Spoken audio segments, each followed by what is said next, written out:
नमस्कार मैं मौजिद बंधुসকল कलकता चाওক আজি 9টা গুৰুত্বপূৰ্ণ খবৰ। প্ৰথমটো খবৰ ৰাজ্যবাসীলৈ ভাল খবৰ।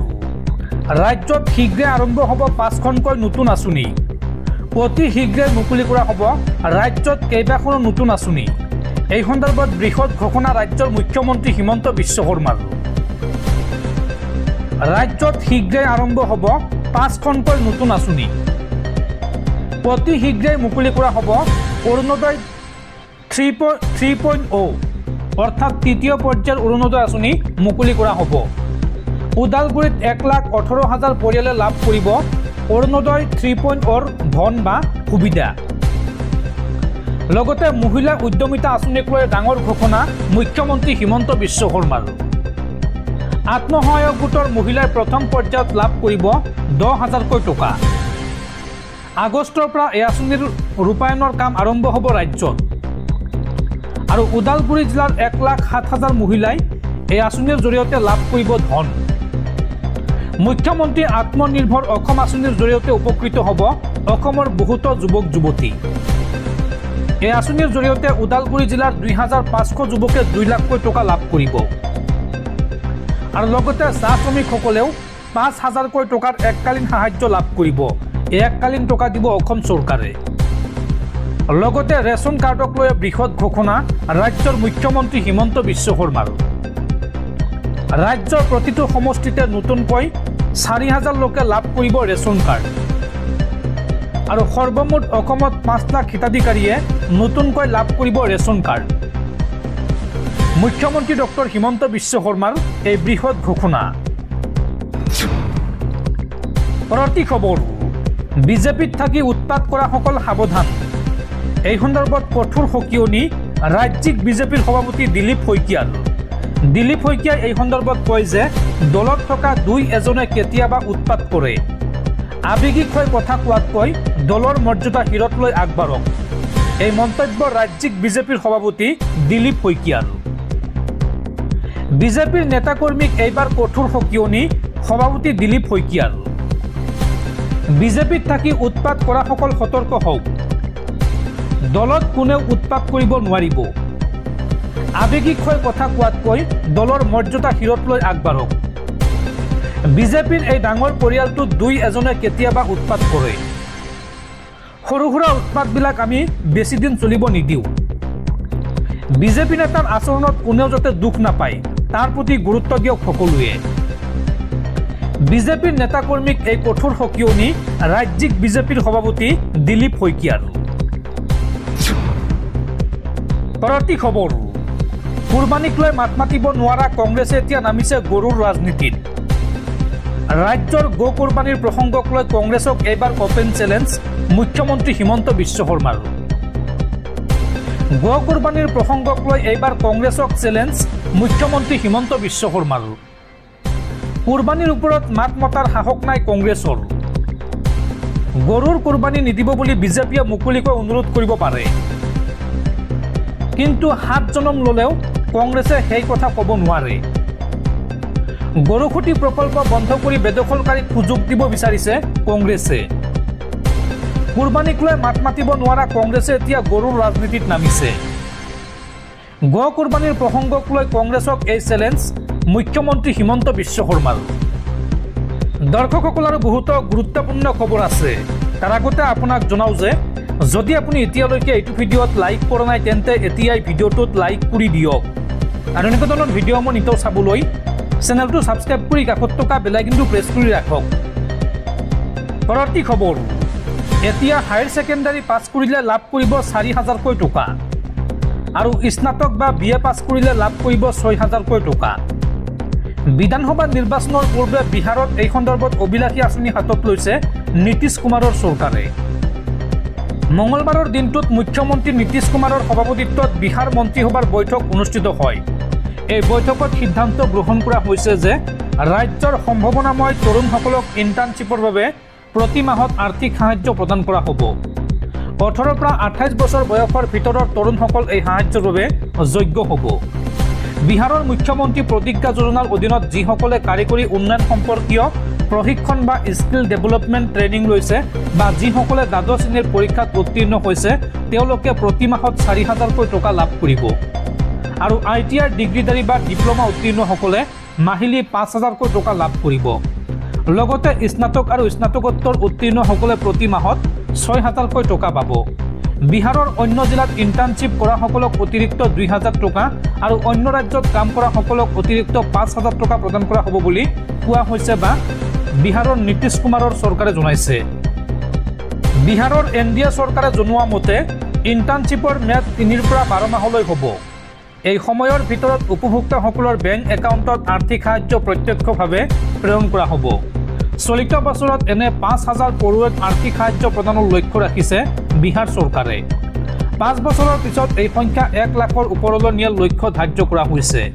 এই আঁচনিৰ বাবে চৰকাৰী কোষাগাৰৰ পৰা 685.76 কোটি টকা খৰচ হ'ব কেইদিনমান আগতে মুখ্যমন্ত্ৰী নীতিশ কুমাৰে বিধৱা আৰু বয়স্কসকলৰ পেঞ্চনৰ পৰিমাণ বহুখিনি বৃদ্ধিৰ ঘোষণা কৰিছিল ইয়াৰ পূৰ্বে বিহাৰত বয়স্ক নাগৰিক বিধৱা মহিলা আৰু বিশেষভাৱে সক্ষম নাগৰিকসকলে সামাজিক নিৰাপত্তা পেঞ্চনৰ অধীনত প্ৰতি মাহত 400 টকাকৈ পাইছিল সম্প্ৰতি এই পৰিমাণ 1,100 টকালৈকে বৃদ্ধি কৰা হৈছে অৰ্থাৎ একেবাৰতে 700 টকা পৰ্যন্ত বৃদ্ধি কৰা হৈছে জুলাই মাহৰ পৰা এই বৰ্ধিত হাৰত ভাত্তা প্ৰদান কৰা হ'ব বিহাৰৰ সাধাৰণ জনতাক উল্লেখযোগ্য যে আগন্তুক অক্টোবৰ নৱেম্বৰত বিহাৰত বিধানসভা নিৰ্বাচন অনুষ্ঠিত হ'ব আৰু তাৰ পূৰ্বে প্ৰধানমন্ত্ৰী নৰেন্দ্ৰ মোদীয়ে কেইবাবাৰো সেই ৰাজ্যত প্ৰচাৰৰ বাবে গৈছে আৰু এই সন্দৰ্ভত বিৰোধী RJD কংগ্ৰেছৰ মোকাবিলা কৰিবলৈ নীতিশ কুমাৰৰ চৰকাৰে উন্নয়নমূলক আৰু জনমুখী আঁচনিক অস্ত্ৰ হিচাপে ব্যৱহাৰ কৰিবলৈ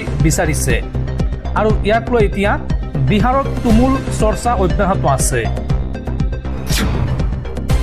পৰৱৰ্তী খবৰ দেশজুৰি RPFৰ 5দিনীয়া মানৱ সৰবৰাহ বিৰোধী অভিযান আৰু এই অভিযান কালত 22জন নাবালক সহ 5জন প্ৰাপ্তবয়স্কক উদ্ধাৰ শেহতীয়াকৈ মানৱ সৰবৰাহৰ বিৰুদ্ধে অভিযানত উত্তৰ পূব সীমান্ত ৰেলৱেৰ সুৰক্ষা বাহিনীয়ে 25 জুনৰ পৰা 29 জুনৰ ভিতৰত বিভিন্ন ৰেল ষ্টেচনৰ পৰা 22জন নাবালক আৰু 5জন প্ৰাপ্তবয়স্কক উদ্ধাৰ কৰিবলৈ সক্ষম হয় এই 5দিনীয়া অভিযানত RPFৰ দলসমূহে দুৰ্বল ব্যক্তিসকলক সুৰক্ষা প্ৰদানৰ বাবে কাম কৰিছে উদ্ধাৰ কৰা গোটটোত আছিল 22টা শিশু আৰু 5জন প্ৰাপ্তবয়স্ক লোক তেওঁলোকক নিৰাপত্তা চাইল্ডলাইন কৰ্তৃপক্ষৰ স্থানীয় বেচৰকাৰী সংস্থা NGO তেওঁলোকৰ পিতৃ মাতৃ আৰু আৰক্ষীৰ হাতত সঠিক যত্ন আৰু সহায়ৰ বাবে গতাই দিয়া হয় উল্লেখযোগ্য যে তেওঁলোকে অৰ্থাৎ RPFে মেৰী চাহলী নামৰ এক বিশেষ কাৰ্যসূচী চলাই আছে যিটো মহিলা ভ্ৰমণকাৰীক বিশেষকৈ অকলে যাত্ৰা কৰা মহিলা ভ্ৰমণকাৰীসকলক সুৰক্ষিত কৰি ৰাখিবলৈ ৰচনা কৰা হৈছে আৰু ইয়াৰ বাবে তেওঁলোকে মহিলা বিষয়াৰ দল গঠন কৰিছে যিয়ে মহিলা যাত্ৰীৰ সুৰক্ষা সক্ৰিয়ভাৱে নিৰীক্ষণ আৰু নিশ্চিত কৰে তেওঁলোকৰ এই প্ৰচেষ্টাই ৰেলত বহু মহিলাৰ বাবে অধিক নিৰাপদ ভ্ৰমণ অভিজ্ঞতা সৃষ্টি কৰাত সহায় কৰিছে মহিলা আৰু শিশুৰ সুৰক্ষাৰ ওপৰত গুৰুত্ব প্ৰদান কৰি দ্ৰুত পদক্ষেপ গ্ৰহণ নিয়মীয়া টহল দিয়া বিভিন্ন সহায়ক ব্যৱস্থা প্ৰদান কৰি যাত্ৰীৰ সুৰক্ষা বৃদ্ধিৰ বাবে RPFে প্ৰতিশ্ৰুতিবদ্ধ বুলি সদৰি কৰিছে পৰৱৰ্তী খবৰ তালিবানে নিষেধ কৰি আহিছে চুবুৰীয়া ৰাষ্ট্ৰ পাকিস্তানক পুনৰ চৰকাৰী বাহনত গ্ৰেনেড আক্ৰমণ আৰু এই ঘটনাত মৃত্যু হৈছে 5জন লোকৰ তেহৰিক-ই-তালিবানে নিষেধ কৰি আহিছে পাকিস্তানক খাইবাৰ পখতুনখোৱা প্ৰদেশত পুনৰ ৰক্তক্ষৰণ হৈছে সন্ত্ৰাসবাদী আক্ৰমণত গ্ৰেনেড বিস্ফোৰণত এখন চৰকাৰী বাহন ধ্বংসপ্ৰাপ্ত হোৱাৰ লগতে ইয়াৰ ফলত এজন উচ্চপদস্থ বিষয়াকে ধৰি 5জন লোকৰ মৃত্যু হৈছে মুঠ 11জন লোক আহত হোৱা বুলি জানিব পৰা গৈছে এই ঘটনাৰ ফলত উল্লেখযোগ্য যে ইয়াৰ পূৰ্বেও তালিবান সন্ত্ৰাসবাদী সংগঠনে এই অঞ্চলত বহুবাৰ ৰক্তক্ষৰণ কৰিছে সূত্ৰ অনুসৰি বুধবাৰে বিয়লি খাইবাৰ পখতুনখোৱাৰ জনজাতি অধ্যুষিত বজাউৰ জিলাত সংঘটিত হয় এই বিস্ফোৰণ আৰু এই আক্ৰমণত নিহত হয় বাজাউৰৰ সহকাৰী আয়ুক্ত ফয়সাল ইছমাইল আৰু মহকুমাধিপতি আব্দুল ৱাকিল ইয়াৰ উপৰিও 2জন আৰক্ষী আৰু এজন সাধাৰণ নাগৰিকেও প্ৰাণ হেৰুৱাইছে এই ঘটনাত বাজাউৰ আৰক্ষী অধীক্ষক ৱাকাছ ৰফিকে এই সন্দৰ্ভত জনোৱা মতে খাৰ তহচিলৰ সিদ্দিকাবাদ ৰেলৱে এলেকাৰ নৌগাই পথত সন্ত্ৰাসবাদী এখন চৰকাৰী বাহনত গ্ৰেনেডেৰে আক্ৰমণ কৰে আৰু তাৰ পিছত লগে লগে আহতসকলক উদ্ধাৰ কৰি চিকিৎসালয়লৈ প্ৰেৰণ কৰে আৰু এই ঘটনা সন্দৰ্ভত তদন্ত আৰম্ভ কৰা হৈছে বুলি সদৰি কৰিছে পাকিস্তানে। পৰৱৰ্তী খবৰ, ঋণৰ বোজাত পুত গ'ল মুকেশ আম্বানীৰ ভাতৃ অনিল আম্বানী। অনিল আম্বানীক প্ৰবঞ্চনাকাৰী আখ্যা ভাৰতীয় ষ্টেট বেংকৰ। ঋণৰ বোজাই আৱৰি ধৰিছে এসময়ত পৃথিৱীৰ ষষ্ঠ ধনী ব্যক্তিৰ তালিকাত স্থান লাভ কৰা অনিল আম্বানীক। দীৰ্ঘদিন ধৰি ধাৰত পৰি আহিছে আৰু এইবাৰ তেওঁৰ প্ৰতিষ্ঠানটোক প্ৰবঞ্চনাকাৰী আখ্যা দিলে ভাৰতীয় ষ্টেট বেংকে। জানিব পৰা মতে ৰিলায়েন্স কমিউনিকেশ্যনত হোৱা জালিয়াতিৰ প্ৰতিবেদন ভাৰতীয় ৰিজাৰ্ভ বেংকত দাখিল কৰা হ'ব। অনুমান কৰা হৈছে যে এইবাৰ আন প্ৰতিষ্ঠানসমূহেও ঋণৰ অভিযোগ উত্থাপন কৰিলে RBIতো অভিযোগ দাখিল কৰিব। গধুৰ ঋণৰ বোজাৰ বাবে সকলো সম্পত্তি হেৰুৱাইছে বুলি উল্লেখ কৰি কয় যে বৰ্তমান তেওঁৰ কোনো বিশেষ সম্পত্তি নাই। জীৱিকাৰ বাবে পত্নী আৰু সন্তানৰ ওপৰত নিৰ্ভৰশীল তেওঁ। ইতিমধ্যে অনিল আম্বানীৰ কোম্পানীটো দেউলীয়া ঘোষণা কৰা হৈছে। ৰিলায়েন্সৰ মুৰব্বীগৰাকীয়েও সম্পত্তি বিক্ৰী কৰি পাওনাদাৰৰ ঋণ ৰেহাই পাবলৈ চেষ্টা কৰিছে, কিন্তু অনিল আম্বানীৰ বিপদ কমি যোৱা নাই। যোৱা বছৰ ভাৰতীয় ছিকিউৰিটিজ এণ্ড এক্সচেঞ্জ বোৰ্ডে তেওঁৰ ওপৰত 5 বছৰৰ বাবে নিষেধাজ্ঞা আৰোপ কৰিছিল। ৰিলায়েন্স হোম ফাইনেন্সৰ প্ৰাক্তন মুৰব্বীগৰাকীকো 25 কোটি টকা জৰিমনা বিহা হয়। 2022 চনৰ ফেব্ৰুৱাৰী মাহত অনিল আৰু আন 3জন লোকে ৰিলায়েন্স হোম ফাইনেন্সৰ পুঁজিৰ পৰা অবৈধভাৱে ধন উলিওৱাৰ অভিযোগ উত্থাপন হৈছিল। ইয়াৰ পিছত তেওঁৰ ওপৰত নিষেধাজ্ঞা আৰোপ কৰা হয়। ইয়াৰ পূৰ্বে 2022 চনত ইডিয়ে মাতি দীৰ্ঘদিন জেৰা কৰিছিল আৰু ইয়াৰ পূৰ্বে ইডিয়ে 2022 চনত এবাৰ অনিল আম্বানীক চমন কৰিছিল। তেওঁ য়েছ বেংকৰ ঋণৰ গোচৰতো জড়িত আছিল। পিছত বেংকটোৰ অন্যতম প্ৰতিষ্ঠাপক ৰাণা কাপুৰক এক গুৰুতৰ অভিযোগত গ্ৰেপ্তাৰ কৰা হয়। এতিয়া লক্ষণীয় হ'ব যে সাধাৰণ জনতাৰ পৰা যিদৰে বেংকে ঋণ পৰিশোধ কৰিবলৈ বাধ্য কৰায় বা আদায় কৰে, ঠিক সেইদৰে অনিল আম্বানীকো অনাদায় ঋণ পৰিশোধ কৰিবলৈ বাধ্য কৰাব পাৰেনে, নে ধনী বুলি সকলো ঋণ ৰেহাই দিব? সেয়া সময়ত সকলো দেখা পোৱা যাব। জল জল পট পট হৈ পৰিব সকলো।